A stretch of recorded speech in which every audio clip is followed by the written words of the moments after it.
Thanks for joining. I have the pleasure of being joined today by Asia Johnson. If you're on Zoom, you can give a little clapping emoji. It would be much appreciated.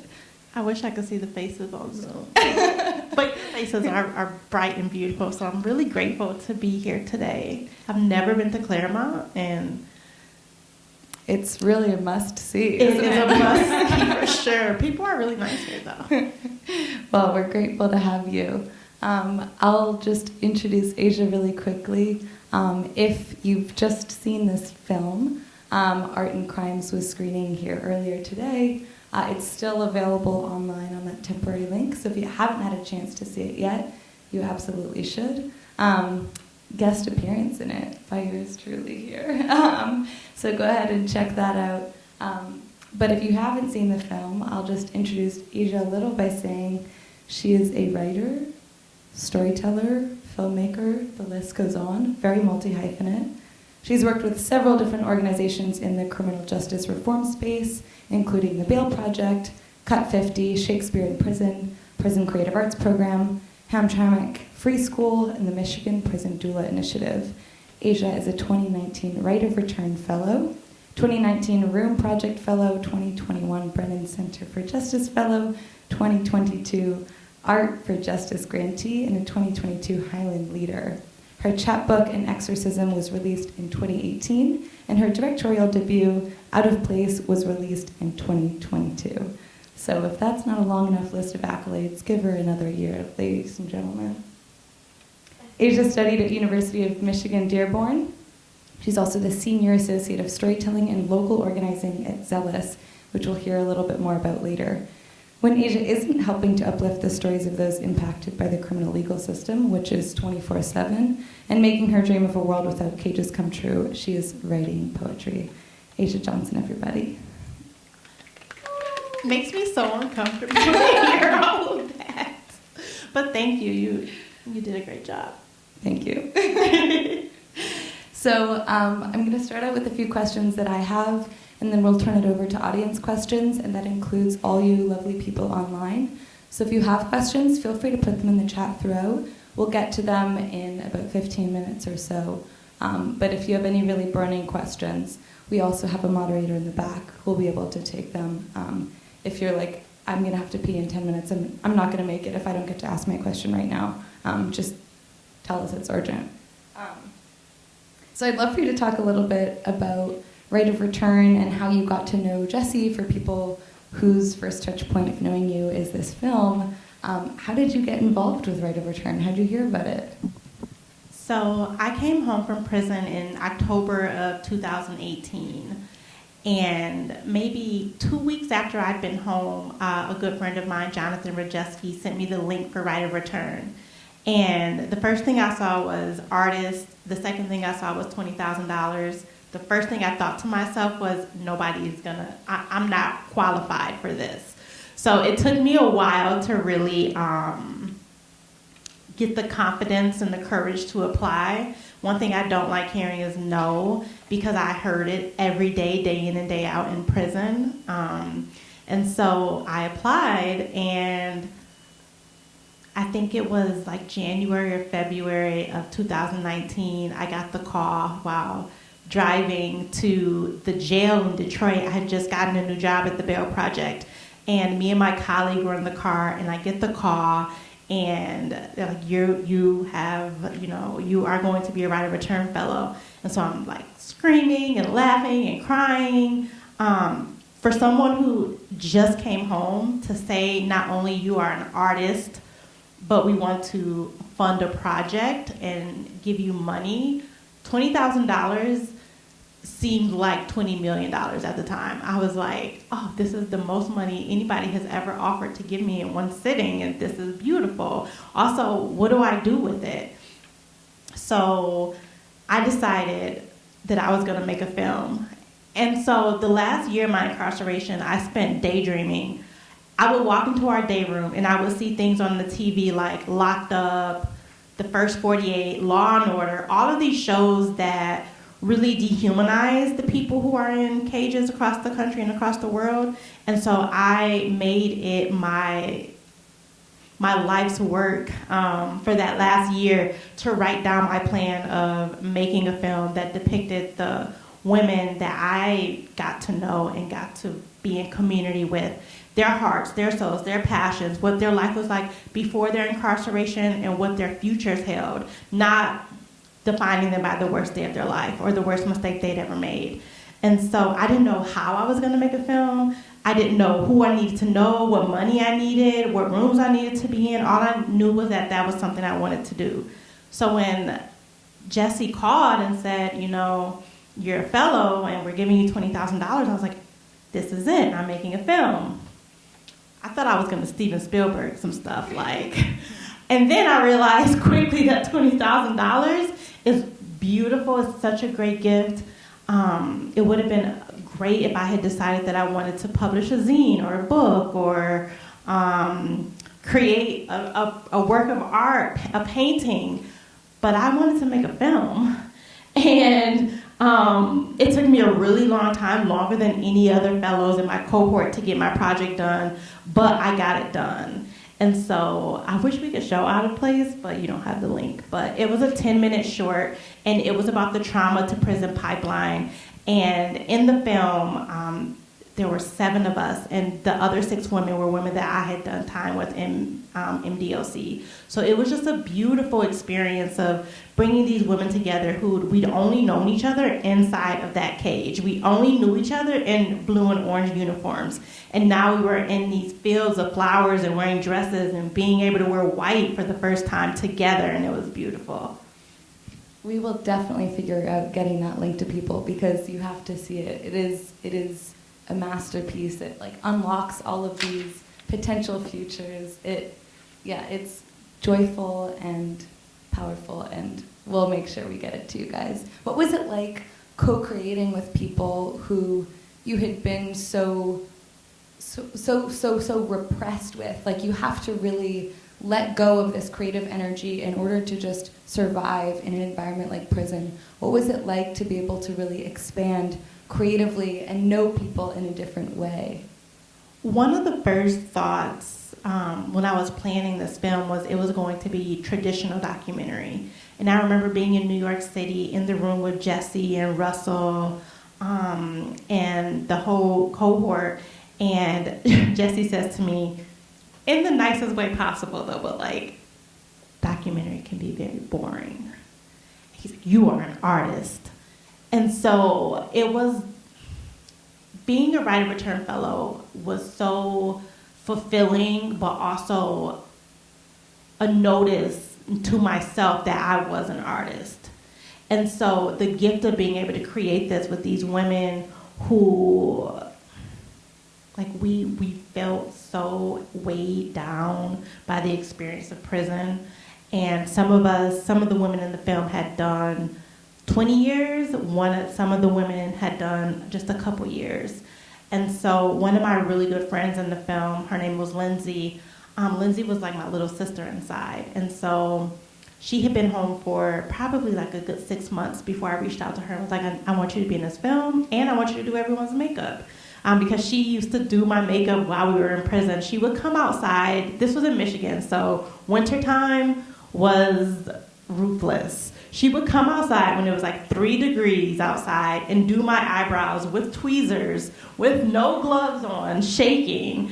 And so Lindsay was just a beautiful soul. And just to like really hit home the fact that prisons don't work, Lindsay overdosed within a year of being home. And so she'd done 5 years in prison. And so to me, there's no further proof that you need that they don't work, because if they worked, she would have been sober. She would have come home and been healthy and whole and felt like she could cope. But the trauma of prison really broke her. And so whenever anybody asks me like for proof that they don't work, like I use my good friend Lindsay as proof. Yeah, it's an odd thing to come back to this world that felt familiar in all of these unfamiliar ways, and in many ways the relationships that you have with people on the outside that you've met in prison, they transform as well. We talked a little bit about this on the phone recently, but I'm curious if you could talk a little bit more about this idea of coming home and what it means to feel like you're not rooted to a sense of place or to a sense of community. What is it like having to rebuild that almost from scratch? When I was inside, I did so much to stay busy, to keep my mind focused on the future. It's really easy to lose hope, and your mind just can wander to like the darkest of places because you're surrounded by darkness. But I was involved in Shakespeare in Prison. I was involved in U of M's Prison Creative Arts Project. I was in a poetry workshop with Rob and Rosie. And when I came home, all of the relationships and the programming that I had fought so hard to be part of while I was inside, those people were there for me when I came home. And so I came home to community and to my family, which was like amazing because I had been gone for a long time and I don't have siblings, and but everyone came home and was there for me that day, October 9th, 2018, the day I came home. And I had a roommate who had done 20 years, and if you looked at what it meant for me to come home and what it meant for her to come home, they were two different things, because home for her was no longer. Her loved ones had died or had moved on with their lives, and she didn't have a community to come home to. And so the thing that we talked about was educating and giving people the motivation to build community so that when people are coming out of these institutions, they have something to come home to. And I keep using the word home, and I feel like it's kind of, we take the word for granted, and home is such a loaded term, because when we think of home, we think of our parents, we think of good food, we think of a place where we can rest our head and be comfortable and like take off all the masks that we wear all day. But sadly, a lot of people don't have that home to come home to. And Right of Return is the perfect example of a community and a family that really allows you to go inward and see your talents and use your talents in a way that you couldn't use while you were inside. In the film, you see that Jesse had like a whole room dedicated to like their artwork, and he talks about like, having a plot and scheme to get art made. In my prison, we didn't have an art room.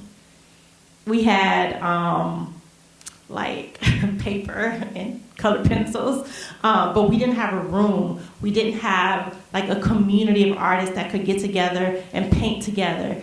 And I had a workshop, but we only met once a week. So that was the one time where you could really dive into like your craft.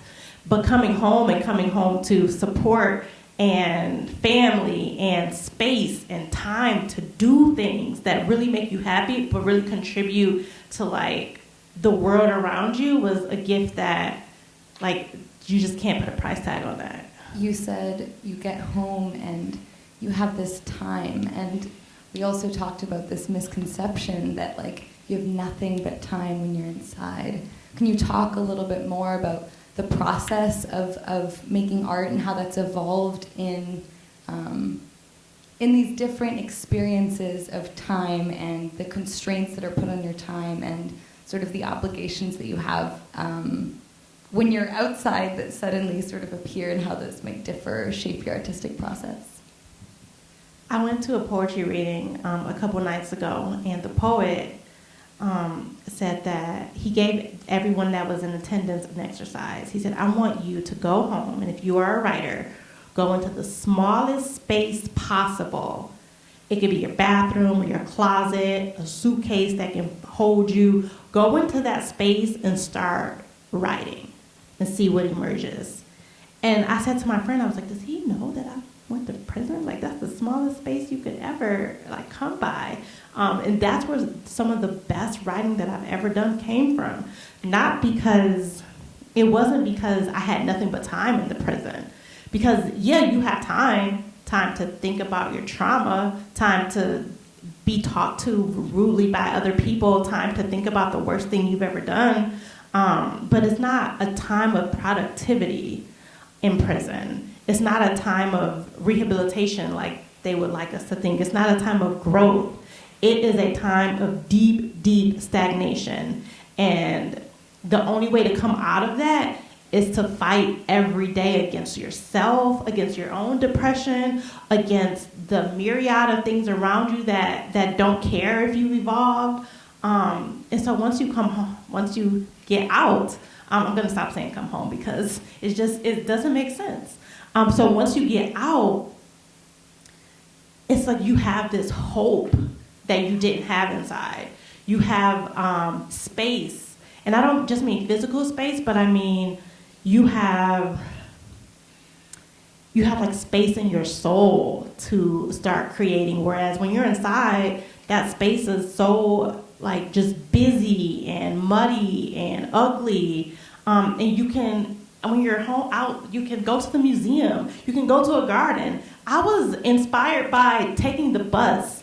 I had never taken the bus before I went to prison, like except on campus, but like never the city bus. In Detroit, you don't take the city bus; it's really dangerous.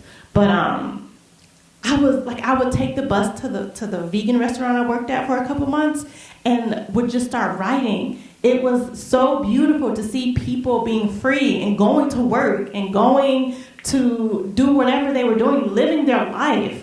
Because you don't see people living their life inside, not even with the officers. Like they're there, they're mad, they're in a bad mood. Like they're not living their best life either. So it's something really special about freedom. And I don't think you truly, truly can appreciate what it means to be free. And again, like I think it's Audre Lorde that said, none of us are free until we all are free. And that's something that I truly believe, because even though I'm free, I don't feel free. I still go into the jail in Chicago, and I'm in community with men there that are looking at a long time. And some of them are as young as 17 years old. And so to think that this kid may never see the light of day again, like it makes me feel just as trapped as he does. So the concept of coming home or getting out, like I still feel very much so tied to the people that are still inside. Yeah, I mean, a part of you stays there with those people, and I imagine a part of them stays with you as well. I'd love if you could read a little bit of the piece that you shared with me, if you feel comfortable. This idea of the duality of experience being inside or outside, you know, the sort of good or evil labels that are ascribed to people, ideas of harm or repair and love and hate and pride and shame. All of these things feel like through lines in your work, just exploring this gray area in between there. And so if you'd like to read it, I think it would be a gift.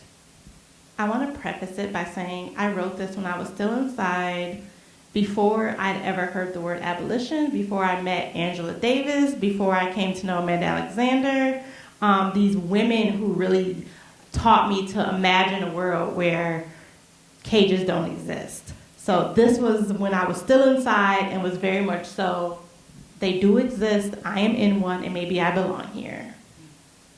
It's called Nothing and Everything.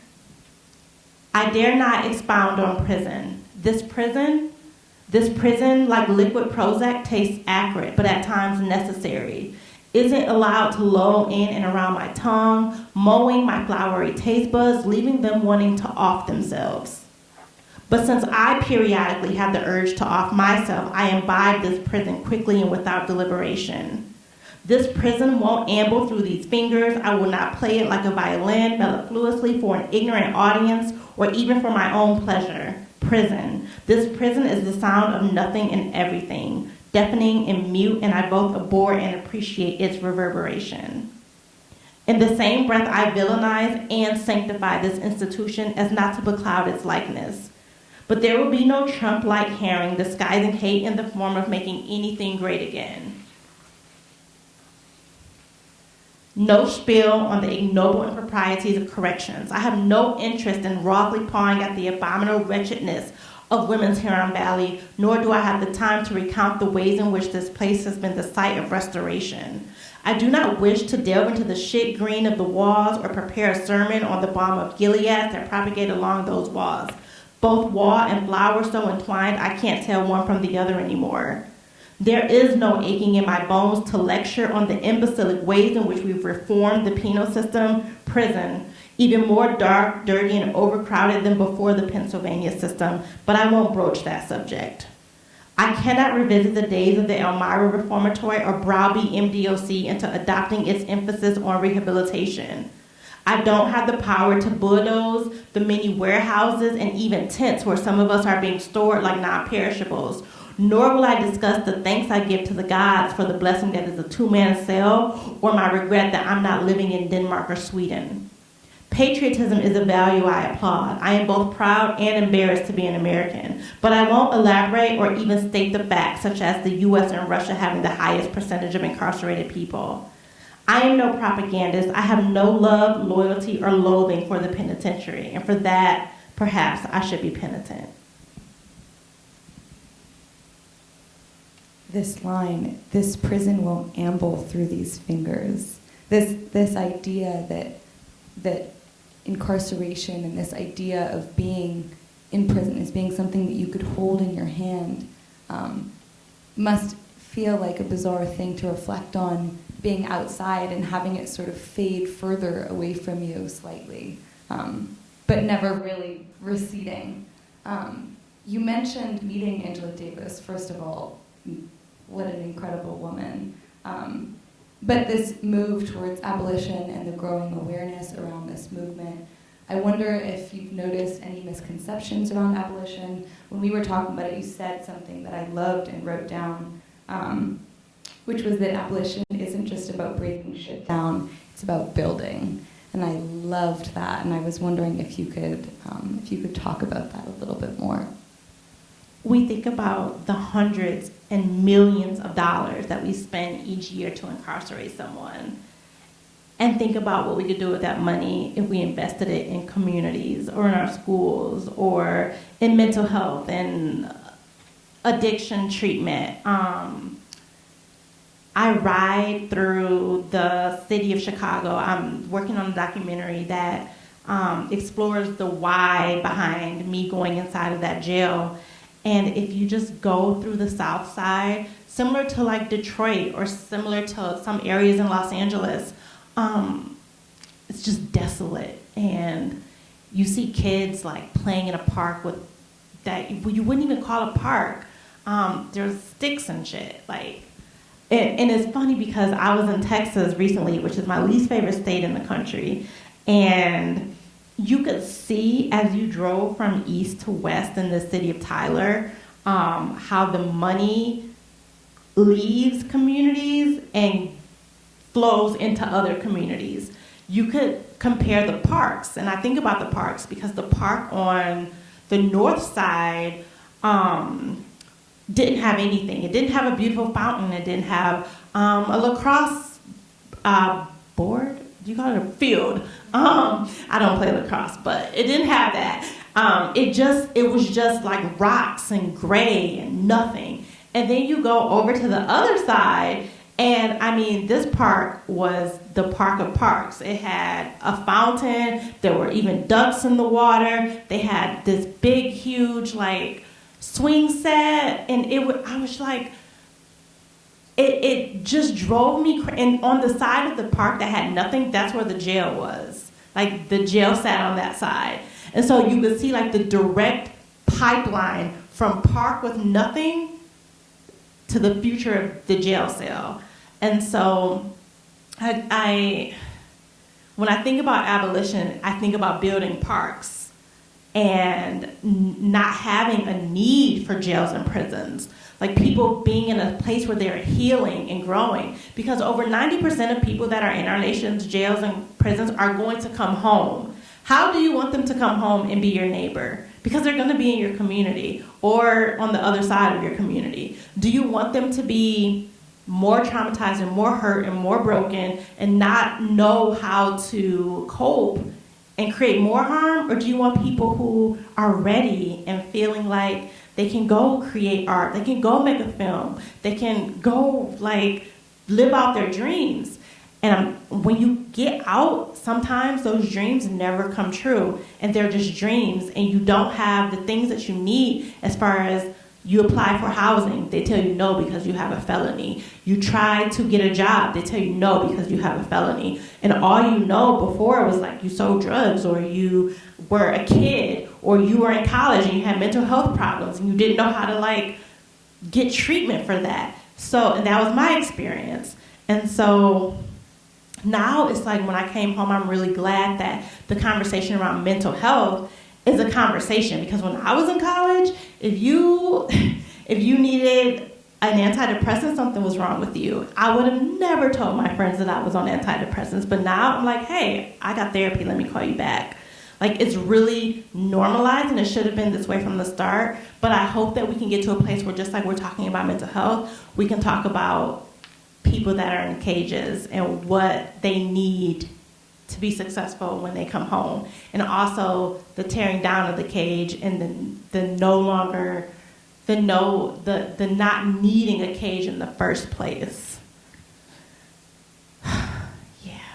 I think about those 10% too, that the system fails not only once but twice, and even more than that sometimes. And I wonder how many restaurants could give 1 out of 10 people food poisoning and then give them food poisoning again and continue to function. Like, there's something so deeply broken about the system that it's not necessarily about trying to refurbish it or repainting the walls, but like, yeah, let's just try something else.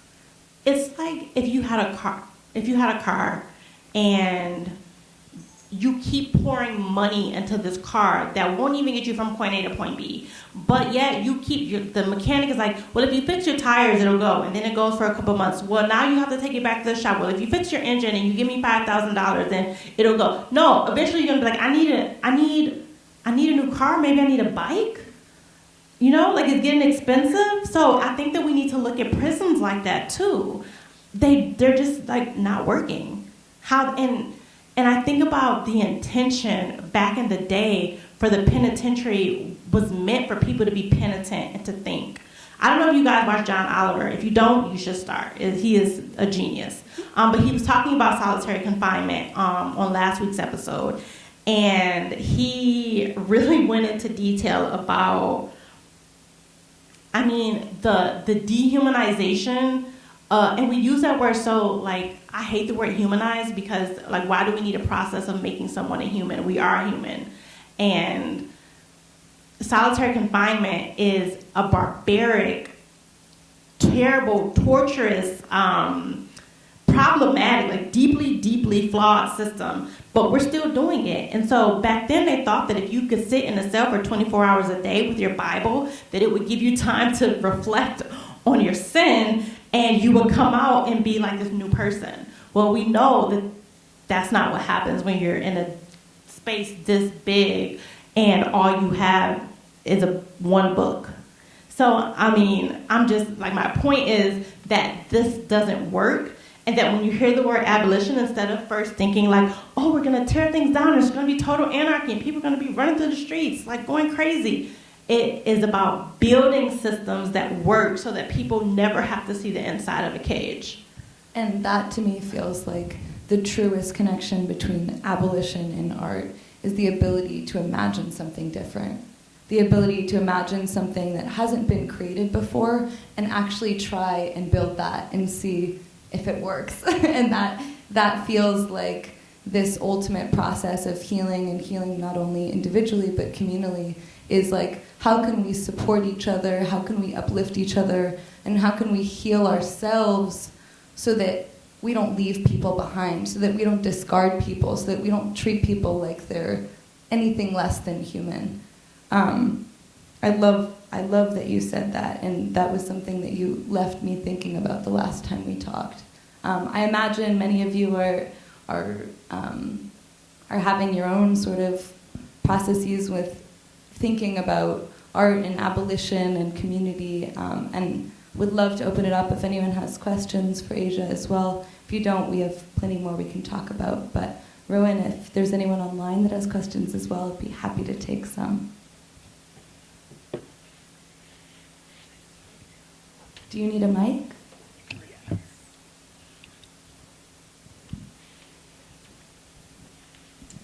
Yeah, we have a few questions in the chat. One from Michael, and he says that I noticed that when Jesse was brought into court soon after his arrest, he wrote a statement saying that he was ashamed of what he had done. Later, he said he felt ashamed because he felt that he had abandoned his own son in the way that he had felt abandoned. At the end of the film, he said he was not ashamed of being in prison or at all, that he is not a bad person. Did you explore this transformation with him in conversation? It comes through strongly in the film, is the whole question. Yeah, so I think that Jesse's journey through shame to freedom is one that we all, not we all, I don't want to speak for other people who've been incarcerated, but for me, very, very similar to Jesse's journey. From deep, deep shame and sadness and grief. And the sadness and the grief never go away, but the shame is like the thing that keeps you sick. It's the thing that stops you from making art. Sadness and grief you can work through. Sadness and grief you can be inspired by, but shame is like that rock that sits in your soul and like just like is a heaviness that you will kill you. And so if you don't move past that, if you don't get to a place where you feel free of it, and it's also a learning, like once you see, because before I went away, I didn't know anything about incarceration. Like my dad had been incarcerated at the age of 17, but in my family, you don't talk about the ugly stuff, so I didn't know, I never knew. And it's like if you knew better, you would do better. So if I knew that mental health was something I needed to take seriously, if I knew that people were being abused and treated like animals in prisons, like I would have thought less about writing about fashion when I was a freshman and more about writing about abolition or art. And so at the end of the film, you see, I think that like you don't see a lot of Jesse's son in the beginning of the film, but like as the film progresses, you see him more. And I think that is Jesse too, like that is a visual of like him becoming more and more confident and more feeling like he's deserving of this experience with his son, because I know he felt the shame of being absent. But he somehow through art like conquered that.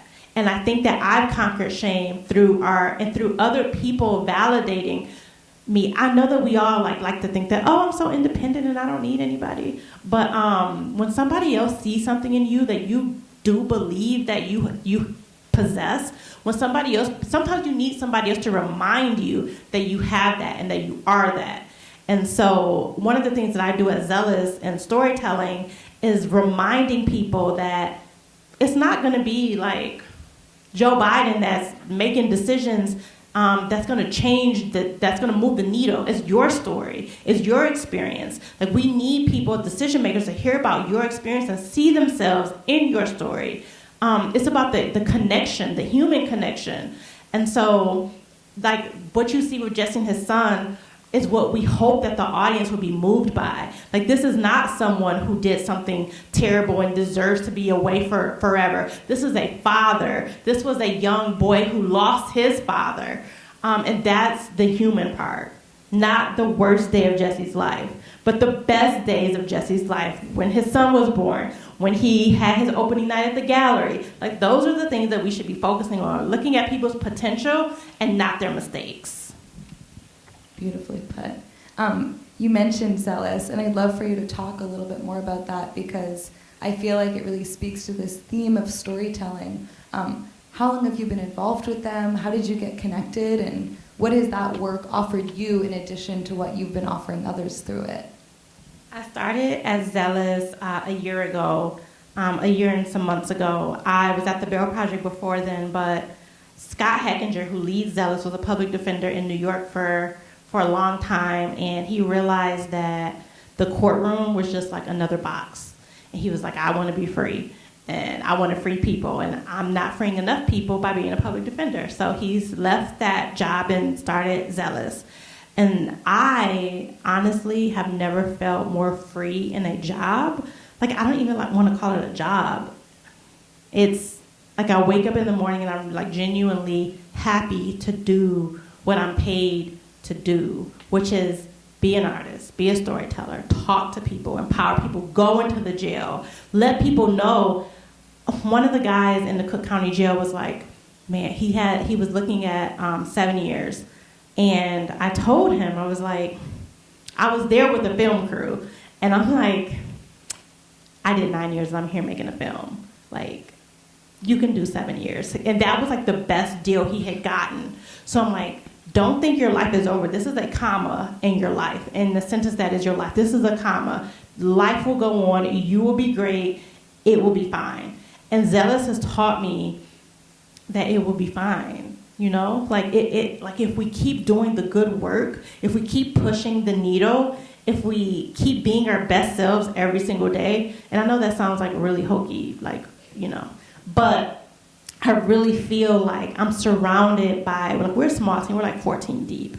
But I feel like we're doing such impactful work that it feels like we are a mighty, mighty team. And I feel like the ways in which, like, I come to universities and talk, or we go to law schools, like in the fall, I'm going to be co-teaching a class at USF Law.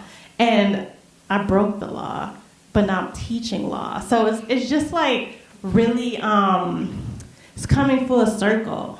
I mean, take a look at Congress. Mm-hmm, mm-hmm. Yeah. It's complicated. Complicated. And on that, like, I feel like the thing, like looking at the little wins and not like brushing them aside, like the fact that the Justins were expelled and now they're back, like they could have given up. They could have been like, man, you know, like, I'm never gonna have the power I need to like make the change that I need to make. But like people came together to support them. And I really feel like if people come, like, just don't do your work in a silo. Like, we need each other. We really do need each other. It takes a village, it does. I love that. Do we have a few more questions from the audience? Hey, yeah, please. Okay, wait, sorry, my mic is just turning on. Okay, yeah, I actually do have a question. I feel like a lot of what you talk about is kind of like not looking at someone for the worst day of their life, but rather like their other moments, like every other part of their life. I'm wondering kind of like how that and like that extreme forgiveness plays into your personal life, and like how you balance those two concepts. Does that make sense? I'm gonna be honest and tell you all that, like, I can forgive the next person for anything, but forgiving myself is the hardest thing that I struggle with. Second hardest is like cheaters. Hard time forgiving that, you know. But like on a serious note, I know what it's like to feel hopeless and to feel invisible and to feel marginalized and to feel like you don't have any other choices. And I know that with desperation comes poor decisions. And sometimes it's not even a decision. It is like fight or flight. It is a gut instinct. It is a I gotta get out of what I'm in, and I don't know, I don't have the tools, so I'm just gonna like destroy everything. Like, I know that feeling so intimately, and I know that as humans, everyone has their breaking point. Some people never get to their breaking point. Some people don't know their breaking point, but like, I know that every human has a breaking point. And I think my therapist in prison used to have this, like, I don't know if this was real, but she had this big picture of Tupac on her wall. And it said, it was a quote attributed to him that said, "Don't judge me for the choices I made. Don't judge me for the decisions I made when you don't know the options that I had." So, for example, if like on your menu is chicken nuggets, french fries, hamburgers, and that's all that's on your menu every single day, no vegetables, no salad, no acai, like nothing, what do you, like, you might be overweight, you know? But if you have like healthy choices on the menu, maybe, hopefully, you will choose those. Like there's a higher chance that you could be fit. That's a terrible example that I just gave. But when your options are few and far between, and you don't know any better, and you don't have a family, you don't have a mentor, you don't have a dad, you don't have a mom, like you've lost everything, and the only things that you can see are like people on the corner, gang activity, because they too were in the same situation that you were in. And I'm thinking about those guys in Chicago, and I'm thinking about how on their list of options were like nothing. And so that's why it's easy for me, because I know what it feels like to be so lost, to look at other people and say, you must have been lost when you made that decision. Thank you. I have a question back here. So my question's a little bit about like being in a college environment, especially at a school like this, like a private institution. I think like the everyday horrors of like the American prison system sort of are abstract to a lot of college students, especially students here. And I was wondering, like, how do you bridge the gap with a community like this, where people maybe have never had, been to a prison before, or, have only seen depictions of prison in movies or like fictionalized? How do you raise awareness in a place like this? I think what Sadie is doing, like bringing this film, like showing the real, Law and Order is not it. I just want you all to know that. Like, Orange is the New Black, Piper is amazing, and federal prisons might be like that, but I'm telling you, whatever you see on TV, it is 100 times darker in real life. It is 100 times worse in real life. And so I remember being a freshman and never, like, it was othered. Oh, that happens to those people. Like, and until it hits you at home, like sometimes, you don't really think about it. But I think the way to get you all to think about it is think about the worst thing you've ever done. I mean, it could have been slapping your sibling one time. It could have been cheating on a test. It could have been saying something really, really terrible to your parent one time. Or think about the worst thing you've ever done that you don't tell anybody about, that if somebody knew about it, you would feel shame. Now think about the world knowing it. And every time you want to get somewhere, every time you want to move up, every time you want to get into a class, get into a school, get a job, think about them bringing that up. Remember that time when you were 8 years old and you did this? Or remember that time when you were sophomore in college and you opened your book when it was an online test and you weren't supposed to? Like, think about those terrible things you've done, which really aren't terrible, but just think about it. And then think about it being brought up to you for the rest of your life. Like the prison of your mind. The prison, like you don't have to be physically in a cage to be caged in your head. You could be feeling embarrassed about anything or shame about anything or feeling invisible, or even something as small as you like this girl at school and she doesn't look at you. She hasn't looked at you in 4 years. She does not know you exist. Think about how horrible that feels. Now think about the world walking by you every day. The world acting as if you don't exist. Because to the world, what's that saying, that stupid cheesy saying, to the world, you may be one person, but to one person you may be the world. So freedom could be, like your freedom, our liberation is bound up in one another's. Our healing is bound up in one another's. Our liberation, all of this is like tied. We're all tied. And so if one person in your class is feeling like they don't matter, they don't exist for a whole semester, just think about somebody not knowing your name. And then like, you ask them a question and they're like, oh, you're in my class? Like, just think about how horrible that feels. Now, that's how people who come back from prison or who return, like, it's like the world just forgets you. And not only forgets you, but buries you. That's what going to prison is, the world trying to bury you in your mistake. Not just the mistake, but you are your mistake, and now we're going to bury you alive. And then they expect you to, like, come out and be fine.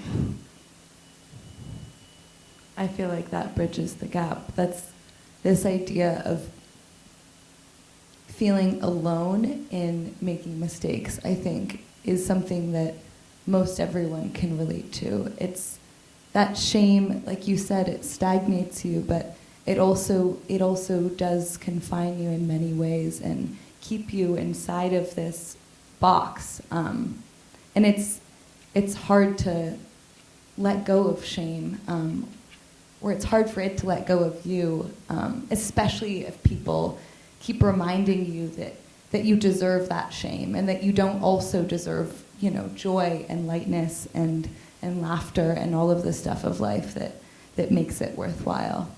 That was a great question. I'm curious if we have a few more or if we are approaching time. I don't know. Okay, sorry. I have one more question. It's on? Okay. My last question is, when you were in prison or when you got out, what was like the most comforting or like that other people did that made you feel the most comforted? Like what was helpful for you, or like, I don't know, what was a good way to be there for you? So there are moments where I feel so grateful for the people in my life, like my friends Katie and Jonathan in Michigan. I was the first person, non-family member, to watch their new baby, to babysit. And the level of trust and care and love and, again, trust, like, after causing great harm, I understand people's lack of trust in me. Like, I understand that. But when people show me that they see the growth and they see me taking care of myself and they see me changing and evolving and loving and caring and taking care of my mental health, so much so that they're like, we're gonna leave our new baby with you. Like, it's little things like that that make me feel so free and so home. And then, like, spending time with my family is like something that I took for granted prior to my incarceration, but now, like, in January, I had a birthday, and it wasn't complete unless all my cousins flew in for it. So, like, I had a little bit of money. I was like, listen, we're going to get a big Airbnb. You guys are going to fly out here. It's going to be great. Like, I make the sacrifices, like, whether it's financially or time-wise or whatever, to be with the people that really, really care about me and who have been in my corner, and I try to, like, pay it. I try to prove to them that I am deserving of the care and love that they show me. Let's take one last question, if we have one more from the audience. Yeah, we have one from the Zoom. We actually have two from the Zoom. I don't know if we have a little bit more time. Yeah, we can take two. Lori Brooks here says, powerful poem. Were you, Asia, saying that you did your best writing inside prison? Is that about trying to make meaning when finding yourself inside such a messed up system? I love your film. It is so beautiful. Love the sisterhood, fluidity. Thank you. What was her name? Lori runs the William James Association, which is the incredible organization that is supporting this event. Thank you. So I say I did some of my best writing inside because it was the only outlet that I had. It was the only way to, like, I was in so much pain, and it was the only thing that brought me joy. The only thing that brought me joy was writing and getting letters from U of M saying, we're going to publish your poem, or having like Rosie Stockton say, "This reminds me of Warsaw Shire," and then finding out that Warsaw Shire wrote for Beyonce. Like it was things like that that really made me feel human, and like I was still talented even though I was there. I was still worthy of being published or other people reading my words. But now that I'm home, like I view writing in a different way. Like it's not just a selfish act anymore. It's about writing in a way that is going to shape the world that I imagine and that I think that collectively I know that we're all building. So writing has like taken on a whole new meaning. I just think that because I'm always like go, because I have so much time to make up for it because I lost so much time, like I just don't make the time to write anymore. But if I could go sit in my closet and write for hours, I would do it. Thank you. Let's take that last question. Yeah, so this one comes from Paul Scott. Question for Asia. Really appreciate your comments. Feel like I've gained some insights from listening to you. Wondering what thoughts you may have about how to improve access to art for people in prison and also about alternatives to prison. So the people that had the most impact on me when I was in prison, it wasn't the warden, it wasn't the officers, it wasn't even the therapist, it was the volunteers that came in. So programming that was ran by students were like the best parts of the day or the week. Like you looked forward to U of M coming in, not just because it was like, oh, I used to go there, but it was because they weren't coming in for a paycheck. They weren't coming in for like an A on a test, like, or a grade. They were coming in because they really were first curious, but then in community with us. So if you can, like, look at what prisons are nearby in your town, in a nearby town, and see what the programming is like. And if you see a void, if you're like, you know what, I'm a great painter, I would love to teach them how to paint. I would love to paint with them. See if you can start a program. Prisons are really open to colleges coming in, like programming. So if you could just start something at your school where you guys are going in and taking turns. And then, like, if you don't want to go inside, because that's traumatic, there's always, like, finding a pen pal or... I mean, it is. I'm telling you, like, the first time you go into a prison, I still go in and I'm like, ugh, like it's scary. But once you, it's like an auditorium like this, and the prison I was in, and the volunteers could sit with us and talk with us and write with us. It's the initial getting past the locked doors and officers. Once you get in with the people who are there, who live there, like you feel fine. And that's sad. That is like the people who work there are the scary ones, but the people who actually like reside there are the ones that like bring out the best in you. And then, I don't know, donating to like, if you don't want to go in, find a program that does go in and then give them your money. Because unfortunately it takes money to do everything. So those are the ways I would suggest that people get like active, donating your time or donating your money. Or if you know people that are coming home, like kind of like building a community for them, even like look in your own family, like your Uncle Bob on your dad's side, second removed cousin who went to jail that one time, like call him, see if he's okay.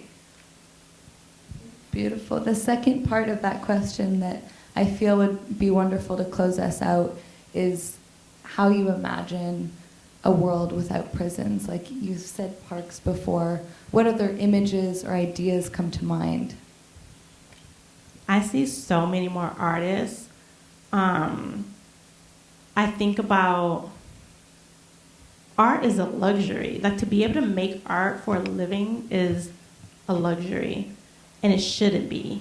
I think about the kids who don't have access to crayons or paint or ceramics. I see every kid, every person having access to the things they need to be happy, the healthy things they need to be happy. I see people being able to talk about what happened in therapy. I see people being able to talk about their childhood experiences with other people, and somebody saying, yeah, that happened to me too. Let's heal together. Let's find a way. Let's find a way to like get past the hurt. I see people in classes or at work like looking over and seeing somebody have a bad day and be like, hey, can I help? Like, do you want to go to lunch? And instead of prisons, I see museums, and I see film screenings, and I see no more documentaries about prisons, but documentaries about like freedom and being happy and traveling and just like living. Like, I live in LA now, and I live in Venice, and I remember when I first came to California, I'm gonna make this quick. When I first came to California to look for a place, I was in Koreatown, and I was seeing a place, and I was like, let's walk around and see like if it's walkable, if there's a coffee shop. And there were so many people experiencing homelessness, and I was like, I can't live here. Not because I was scared, but because I was like, I'm gonna be sad every day. And so I moved to Venice. Why? Because there's a lot of people who are still like unsheltered and having a hard time. But I'm like, oh, the ocean's there. It'll make me feel better. And it doesn't.